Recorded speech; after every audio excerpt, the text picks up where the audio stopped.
I never imagined the hands that once carried my daughter on my shoulders through Stanley Park would be the same hands her husband would slam against my kitchen counter, twisting my wrist until I heard something pop. I'm 71 years old and I lay on my own linoleum floor that night, listening to my son-in-law tell me I deserved it for being a stingy old man. What he didn't know was that the man he'd just put on the ground had quietly built something over 40 years that would end up costing him a great deal more than the $25,000 he came looking for. My name doesn't matter as much as what happened in that house outside Kelowna, but I'll tell you anyway. I'm Harold. I worked the orchards and then the packing plants of the Okanagan for most of my life, and when my wife Eleanor passed in 2003, I was left raising our daughter on my own. She was 11. I remember the funeral like it happened last week. A cold March morning, the valley still gray before the blossoms came in, and me standing there in a borrowed black suit promising Eleanor's photograph that I would never let our girl want for anything. For the next 16 years, that promise was the only thing that got me out of bed some mornings. I worked at the cannery during the harvest season and drove a forklift at the distribution warehouse the rest of the year. I never remarried, never even really dated, because every spare hour and every spare dollar went toward her. Hockey registration fees, braces, a used Honda Civic when she turned 17 so she wouldn't have to take the bus in the snow. I let my own teeth go unfixed for years. I wore the same winter coat for over a decade, the kind with the duct tape patch on the elbow that she used to tease me about. She grew into a smart, kind young woman, and when she got into nursing school in Vancouver, I sold off most of what we had, including the little parcel of land my father had left me near Vernon, just to help cover her tuition and the cost of living in the city. I told myself it didn't matter. What mattered was that she'd have a life better than the one I'd had. She graduated, got her RN designation, and came back to the valley to work at Kelowna General. That's where she met him, Marcus. He was a contractor, the kind of man who always seemed to be between big projects, always one signature away from the deal that was going to set him up for life. He had a way of talking that filled a room, and at first I thought, well, my daughter is sensible, she'll see clearly enough if something's wrong. I was wrong about that too. They married in 2019, a small ceremony I helped pay for out of what little savings I had left, and for a few years things were quiet. Polite the way things get between a father and a daughter once she's built her own household. I'd see them at Easter, at Thanksgiving, the odd Sunday dinner. Marcus's business ventures came and went. A flooring company that folded, a property he flipped that barely broke even, a real estate course he never finished. I never said much about it. It wasn't my place, I told myself. Then, this past January, my daughter called and asked if she could come by with Marcus. I remember thinking, finally, maybe they want to tell me they're expecting. I even tidied up the spare room out of habit, the way I used to when she'd visit from university. Instead, they sat across from me at my kitchen table, and Marcus did most of the talking. "Dad, we need to ask you something important," my daughter said, her hands wrapped around a mug of tea she never drank. Marcus leaned forward, elbows on the table, that same salesman smile he always wore. "Harold, we've got an opportunity. A real one this time. There's a duplex coming up near the new hospital expansion. Prices are only going to climb once that project breaks ground. If we move fast, we can flip it in 18 months and walk away with triple what we put in." I asked how much they needed. $25,000, he said, like it was nothing. Just to cover the down payment and get the renovation permits sorted. I told them, gently as I could, that I didn't have that kind of money. I was living off my CPP and a small workplace pension from the cannery, plus what little I'd managed to put into a TFSA over the years for emergencies, for the day my hip finally gave out, or the furnace died, or any of the 100 things that come for a man my age. I had maybe $6,000 I could spare without putting myself at risk, and I offered every cent of it. Marcus's face changed the way a sky changes before a storm. "6,000? Harold, you worked 35 years at that plant.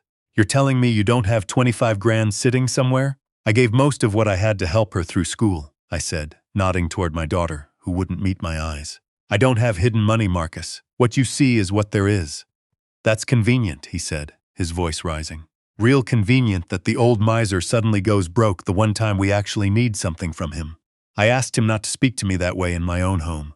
He stood up so fast the chair scraped back and nearly tipped. "Your own home? This house should have been hers years ago. You think we don't know you've got money tucked away from selling that land up in Vernon? Where do you think that money went, Harold? Tell me, tell us." I told him the truth, that the money from that land had gone into her tuition, into her car, into the very degree that let her stand in that kitchen wearing scrubs with a paycheck every 2 weeks. I told him I had nothing left to give beyond what I'd already offered. That's when he came around the table. I want to say I saw it coming, but at 71, with a bad hip and slower reflexes than I used to have, I didn't have much chance to do anything but raise my arm. He grabbed my wrist and wrenched it behind me, slamming my hand down on the counter edge, and when I cried out, he shoved me backward hard enough that I went down onto the kitchen floor, my hip taking the brunt of the fall. "You deserve this," he said, standing over me, breathing hard. "Stingy old man sitting on money while your daughter struggles. You deserve every bit of it."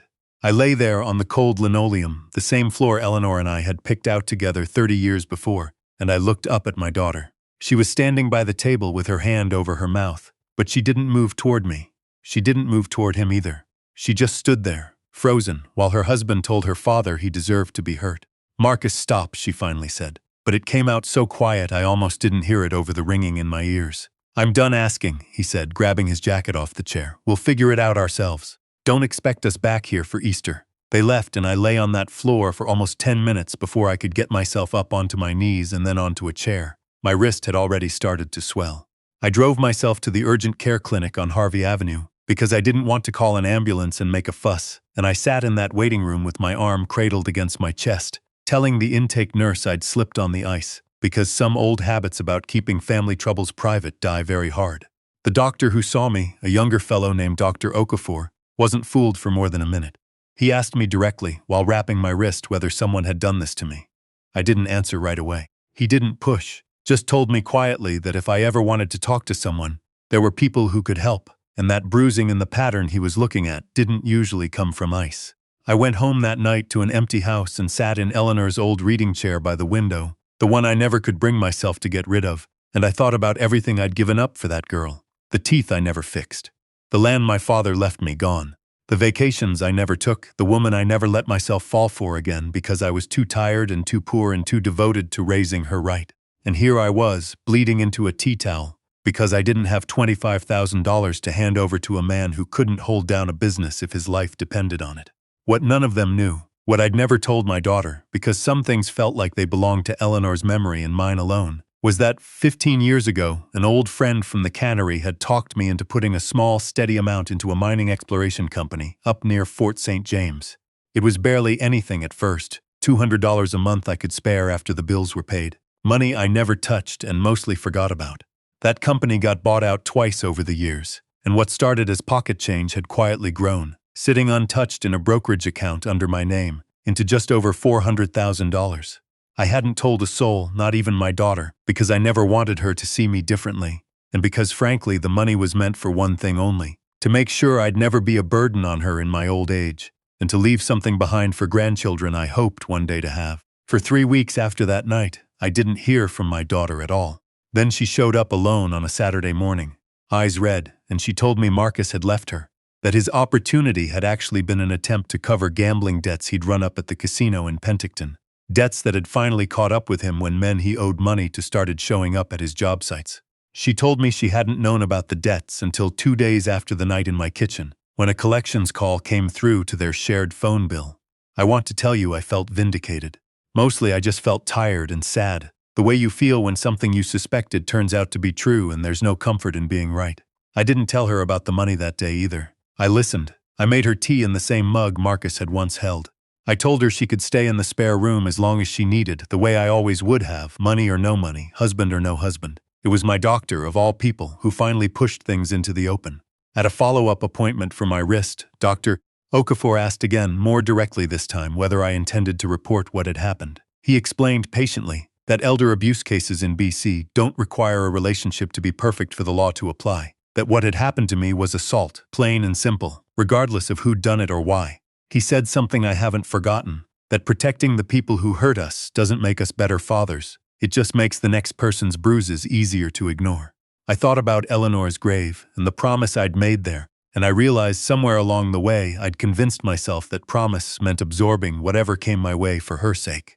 But Eleanor never would have wanted that. She would have wanted her daughter raised by a man who still had some self-respect left when he got old. I filed a report with the RCMP detachment in Kelowna. It wasn't easy. The constable who took my statement was kind but methodical, and I had to describe in detail a son-in-law sitting across from his mother-in-law about whether they'd known about the debts. I told her everything: the wrist, the fall, the casino, the $400,000 sitting quietly in an account Marcus had never known existed and never would have gotten a cent of, because, as it turned out, My late wife's lawyer had helped me set things up years ago, so that everything I had would go directly to my daughter and any grandchildren, held in trust, completely untouchable by any spouse, current or future. Marcus was charged with assault. He tried, through his lawyer, to paint it as a misunderstanding, a family argument that got physical on both sides, but the bruising on my wrist told its own story, and Dr. Okafor's notes from that first visit did the rest. He received a conditional sentence, mandatory anger management counseling, and a restraining order keeping him away from my property. My daughter filed for divorce 2 months later, once the full scope of his debts came out, debts he'd hidden from her for the better part of a year, run up while she worked double shifts at the hospital, believing they were saving for a future together. I finally told her about the money on a Sunday afternoon in late spring, the cherry trees in bloom outside my kitchen window. I told her where it had come from, why I'd kept it quiet, and what it was for. She cried for a long time, and not, I think, because of the number itself, but because she understood, finally, what I'd been protecting all those years. Not money, but the chance to give her something on my own terms, when she needed it for the right reasons, instead of having it taken from me in anger. I'm 71 years old, and my wrist still aches when the weather turns cold the way old injuries do. But I sleep better now than I did in the years when I was quietly bracing for whatever Marcus might ask for next. My daughter and I talk every week now, real conversations, not the careful, polite exchanges we'd settled into before. She tells me sometimes that she's sorry she didn't move when he had me on that floor, and I tell her the truth, that I forgive her for freezing, because fear does strange things to people. But I needed her to understand that forgiveness isn't the same as forgetting, and it's certainly not the same as letting it happen again. Some nights I still sit in Eleanor's old chair by the window and talk to her a little, the way you do with someone you've loved long after they're gone. I tell her our girl is going to be all right. I tell her the promise I made at her grave is still good, just not in the way either of us imagined it back then.